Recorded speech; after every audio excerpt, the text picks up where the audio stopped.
овој AC2 рецептор кој се наоѓа на голем дел од клетките, која ќе тропне низ нивната врата, влегува и сега ги користи механизмите на клетката за да прави повеќе копии од себе си за да инфицира други клетки, други соседни клетки. И токму тоа го прави вирусот. И сега откако ги дознавме сите овие работи, знаеме како влегува вирусот, знаеме дека е сроден со други корона типови на вируси, имавме и претходно некои сознанија, поставивме едни основи во самата биомедицина за да направиме некакви ефективни вакцини.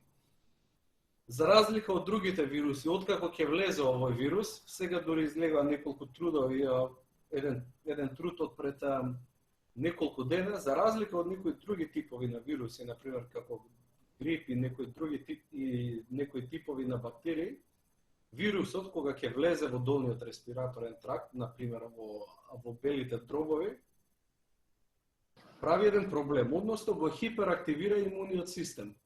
Имуниот систем реагира многу силно и уствари се открило со секвенционирање на клетка по клетка од тие клетки на белите дробови, дека внатре во нив има многу имуни клетки, за разлика од некои други пнеумони предизвикани од други вируси.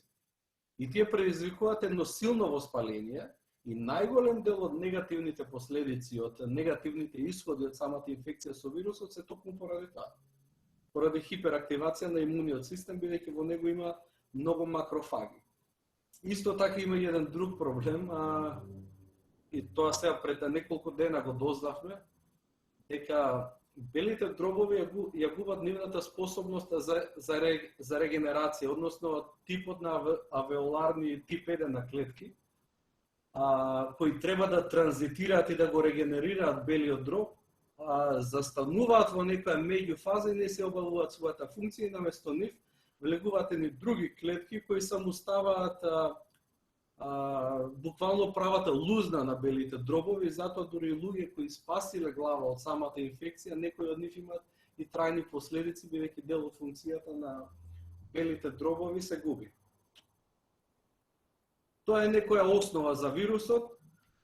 Еве, рековме, има генетски материјал, генетскиот материјал, да напоменаме, буквално рецепта за функционирање на еден организам. Еве, кај нас луѓето имаме ДНК, таа ДНК треба да се копира, тоа е исто како да земате рецепта за торта, некој ви ја дава на лист хартија и вие треба да ја копирате на рака. Истото се прави, имаме ние ДНК, таа ДНК треба да се копира во РНК и РНК ја носи целата информација за добивање на протеини.